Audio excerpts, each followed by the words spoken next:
दोस्तों, मैं विशाल और मैं स्वागत करता हूँ अपने इस यूट्यूब चैनल गणित गुरु में। तो आज से हमारी पहली इस क्लास से हम शुरुआत करते हैं मैथमेटिक्स के अलजेब्रा के बड़े ही interesting chapter linear equation two B. तो चलिए हम जानते हैं कि ये लीनियर इक्वेशन होता क्या है और इस इक्वेशन का यूज हम कहाँ पर करते हैं। ठीक है, चलिए स्टार्ट करते हैं। Linear equation in two variables.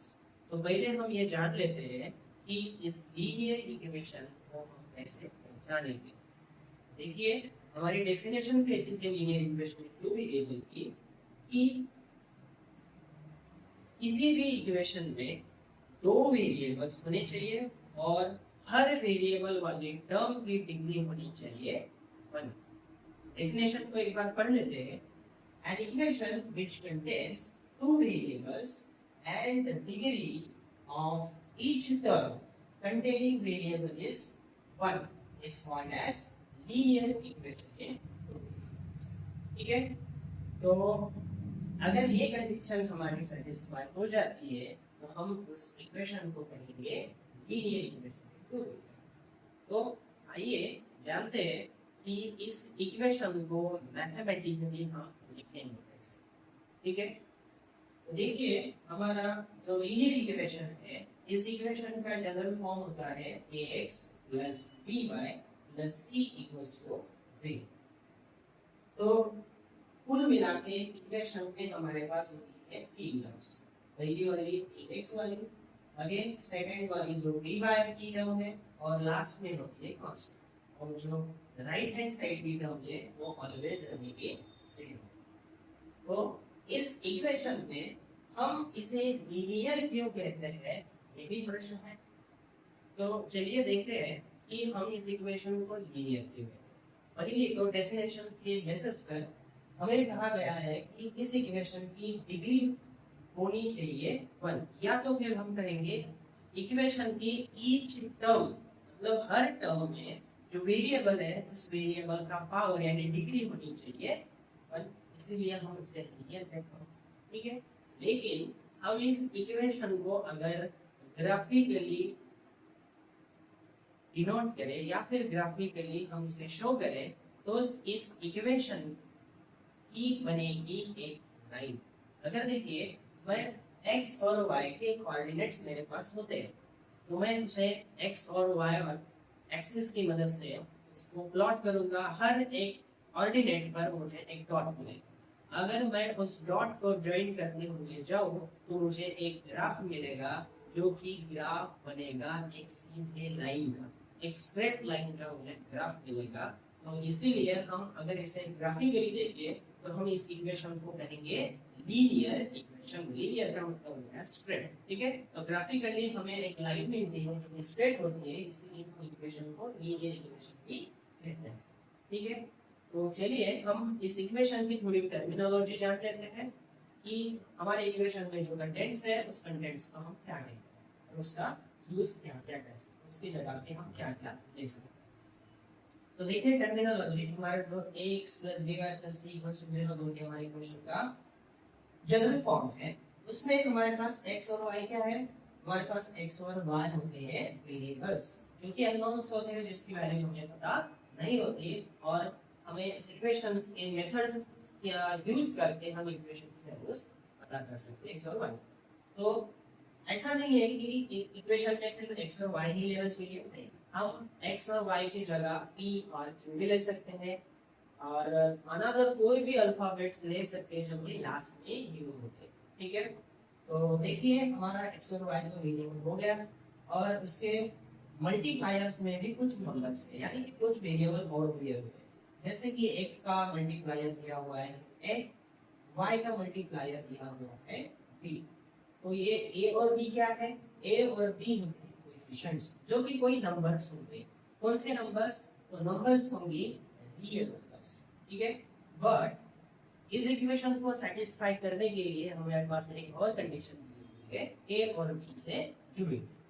तो कंडीशन क्या है, a की वैल्यू हमें 0 नहीं लेना है और b की वैल्यू भी हम 0 नहीं ले सकते। ठीक है, ऐसा क्यों होता है तो हम आगे एग्जाम्पल में जानेंगे कि ए और बी की वैल्यू हम जीरो क्यों ले रहे हैं।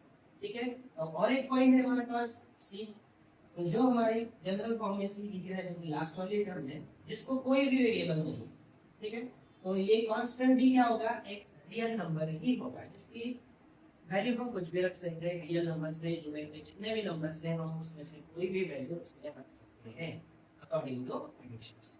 ठीक है, तो आइए हम कुछ इक्वेशंस बनाकर देखते हैं कि वो लीनियर इक्वेशन है या नहीं है। ठीक है, तो देखिए पहला एग्जांपल हम लिखते हैं 2x plus 3y plus 5 equals to, ठीक है, तो हम कंडीशंस अप्लाई करते हैं, टर्मिनोलॉजी लिखते हैं। तो हमारे पास फर्स्ट वेरिएबल है x, सेकंड वेरिएबल है y, ठीक है, तो हमारे पास वेरिएबल्स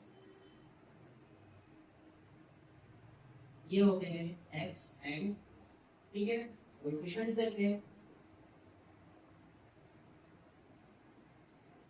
हमारे पास a, अगर हम इस इक्वेशन को जनरल फॉर्म से कंपेयर करके देखते हैं तो हमारे पास a की वैल्यू कितना है, x का मल्टीप्लायर है 2, यानी कि 2 a की वैल्यू होगी, और हमारे पास और b की वैल्यू यानी कि y का मल्टीप्लायर जो कि y का मल्टीप्लायर होता है b की वैल्यू है हमारे पास, ठीक है, और हमारे पास कांस्टेंट b है, कांस्टेंट की वैल्यू कितनी है हमारे पास 1। ठीक है, हमने टर्मिनोलॉजी को कंपेयर करके देखा है जनरल फॉर्म से, तो हमारे पास वेरिएबल्स भी है, कोएफिशिएंट्स भी है और कांस्टेंट भी है। तो हमारे पास x y तो कांस्टेंट वेरिएबल आ गए, लेकिन a की वैल्यू 2 एंड b की वैल्यू 3, तो हमारा इक्वेशन लीनियर है क्या नहीं ये चेक करना है। तो हमारे पास वेरिएबल तो है 2, ठीक है, और हमारे जो a और b वो रियल नंबर्स भी है, जीरो नॉन जीरो वैल्यूज है, इसलिए हमारा ये जो इक्वेशन है टू वेरिएबल्स की वजह से टू वेरिएबल वाला इक्वेशन कहलाए। लेकिन वो लीनियर है या नहीं वो भी चेक करना पड़ेगा।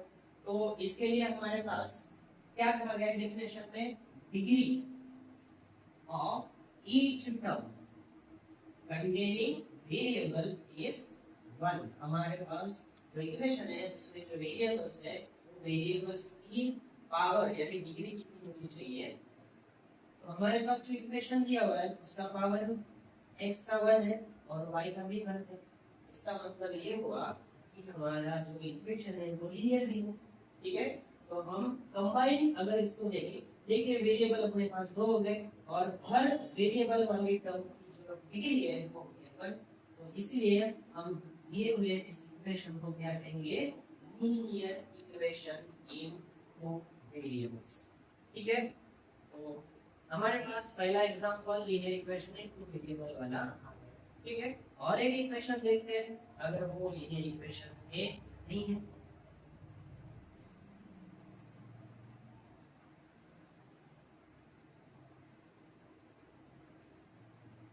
Five x plus 3x sorry 3y square plus 5 equals to, ठीक है, हमारे पास ये भी इक्वेशन है।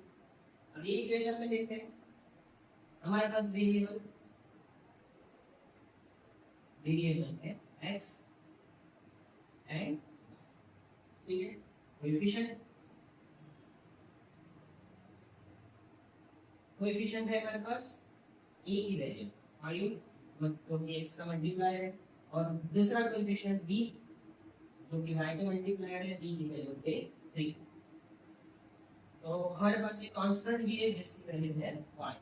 ठीक है, तो हमारे पास इस इक्वेशन में दो वेरिएबल्स तो आ गए x एंड y। ठीक है, अब हमें देखना है लीनियर है तो हमारे डेफिनेशन के हिसाब से हमारे हर x और y वेरिएबल वाली जो टर्म्स है उसकी पावर कितना होना चाहिए, 1 होना चाहिए। तो देखिए x का पावर तो 1 है बट y का जो पावर है वो है 2। तो हमारी कंडीशन हमारी डेफिनेशन तो है कि इक्वेशन का पावर होना चाहिए, तो हमारे पास पावर बढ़ गया इक्वेशन की डिग्री बदलने, तो इसीलिए ये इक्वेशन लीनियर इक्वेशन है, टू वेरिएबल नहीं। ठीक है, और एक एग्जांपल,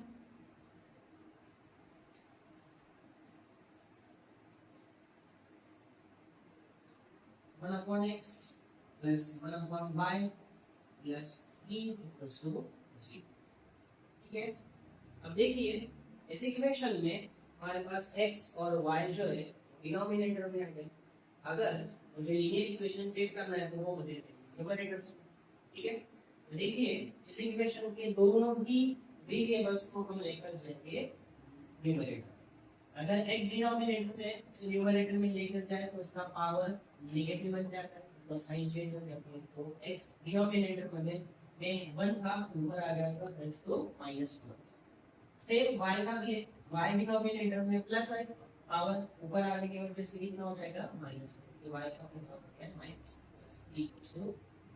ठीक है, तो हमारे इस इक्वेशन में वेरिएबल x और y दोनों ही हैं, बट अगर इसकी पावर्स को जाने तो पावर्स कितना हो गया है, दोनों का भी -1। लेकिन डेफिनेशन के हिसाब से प्लस होना चाहिए, इसीलिए ये जो इक्वेशन है वो इक्वेशन लीनियर इक्वेशन नहीं है। ठीक है, हम इसे टू वेरिएबल वाला इक्वेशन तो कह सकते हैं, लेकिन इसे लीनियर नहीं कह सकते। ठीक है, इसी की वजह से हम इक्वेशंस को फाइंड आउट कर सकते हैं, या फिर इक्वेशंस की डिग्री देखकर उसके वेरिएबल्स देखकर हम जान सकते हैं कि क्या हुआ इक्वेशन लीनियर है या नहीं है, या फिर वो linear equation in two variable है या। ठीक है, तो चलिए हम थोड़ा आगे बढ़ते हैं। अब जानेंगे कि हमारे जो इक्वेशंस है वो इक्वेशंस एप्लीकेशंस को कैसे। मान लीजिए जैसे कि हमने यहाँ पे एक एग्जांपल किया हुआ है। ठीक है, एग्जांपल में कहा है if Ram purchases 3 pens and 2 pencils and give the ₹50 to the shopkeeper, what is the price of 1 pen and। ठीक है, डेटा क्या दिया हुआ है, राम एक शॉप पर जाता है, जनरल स्टोर पर जाता है और वहां से 3 पेन और 2 पेंसिल्स खरीदता है, और उस शॉपकीपर को, दुकानदार को वो रिटर्न में 50 रुपए देता है। ठीक है, तो एक पेन कितने रुपए का होगा और एक पेंसिल कितने रुपए की होगी, या तो फिर हम कहेंगे कि उस पेन का और उस पेंसिल का रेट क्या होगा वो हमें पता है। ठीक है, तो इसे पता करने से पहले हमें उसे मैथमेटिकली उसको जनरल फॉर्म में तो लिखना पड़ेगा, उसके बाद में हम उसे सॉल्व करें। तो चलिए इस एप्लीकेशन को हम इक्वेशन में कैसे लिखते हैं। ठीक है, तो हमारी कंडीशंस क्या है, हमारे पास क्या होना चाहिए, वेरिएबल होना चाहिए, कोएफिशिएंट होना चाहिए और कांस्टेंट होना चाहिए। ठीक है, तभी हम इस वर्ड प्रॉब्लम से उसे इक्वेशन में कन्वर्ट कर सकते हैं। ठीक है, तो देखिए तो सबसे पहले हम लिखेंगे वेरिएबल्स। ठीक है, देखते हैं वेरिएबल्स क्या। तो हमें पूछा क्या है, क्या फाइंड आउट करने के लिए बोला है, तो हमें फाइंड आउट करने के लिए बोला है कि एक पेंसिल कितने की होगी और एक पेन कितने रुपए का होगा। ठीक है, तो हम इसी को वेरिएबल लगे, जो देखिए एक्स और वाई क्या है, अननोन से जिसकी वैल्यू हमें पता नहीं है, या तो फिर हम उसे फाइंड आउट करने वाले हैं। ठीक है, तो इसी को हम वेरिएबल देंगे। ठीक है, तो हम लिखेंगे तो एक्स क्या होगा, the price of 1 pen is x। ठीक है, another the price of 1 pencil is। देखिए हमारे पास दो वेरिएबल आ गए x एंड y। अब जानेंगे कोएफिशिएंट। ठीक है, तो देखिए हमारे पास क्वांटिटी दी हुई है इसकी, पेन और पेंसिल। ठीक है, तो वही हमारे क्या हो गए, वही हमारे हो गए कोएफिशिएंट्स, ये x और y। ठीक है, तो नंबर ऑफ पेंसिल्स और number of pens, number of pen कितने हैं, नंबर ऑफ पेन्स हमें लिखेंगे एक, और एक ही वेरिएबल हमारे पास है। ओके, और नंबर ऑफ पेंसिल्स वो है हमारे b, और b की वैल्यू है हमारे पास 2, और b की वैल्यू हमारे पास है 2। ठीक है, अब जानेंगे हमारे पास कांस्टेंट क्या होना चाहिए। ठीक है, तो देखिए राम ने क्या किया था, 3 पेंस खरीदे थे और 2 पेंसिल्स खरीदे, और उन सब का एक टोटल बना था 50 रुपीज। तो उसने शॉपकीपर को कितने रुपए रिटर्न में दिए, पेन और पेंसिल के बदले में ₹50 यानी 50 रुपीज। तो हमारे पास रिटर्न में दी हुई वैल्यू उसको हमारा कांस्टेंट है, ठीक है। हमारे पास कांस्टेंट की वैल्यू होती है 50, ठीक है। तो हमारे पास डेटा आ गया, वेरिएबल्स आ गए हैं, कोएफिशिएंट्स आ गए हैं और कांस्टेंट आ गए। ये दोनों हो गए हमारे वेरिएबल्स, ये दोनों हो गए हमारे पास कोएफिशिएंट्स, और एक लास्ट में जो कि रिटर्न में दिया हुआ है जो 50 रुपीज वो हो गया हमारा कांस्टेंट, ठीक है। तो देखिए हम इसको इक्वेशन में कैसे लिखेंगे। देखिए पहले लिया था पेन जो कि 3 है, तो एक पेन की जो वैल्यू थी उसे नंबर ऑफ पेन से मल्टीप्लाई कर दिया, तो हो गया ये प्राइस हो गए 3 पेन्स की।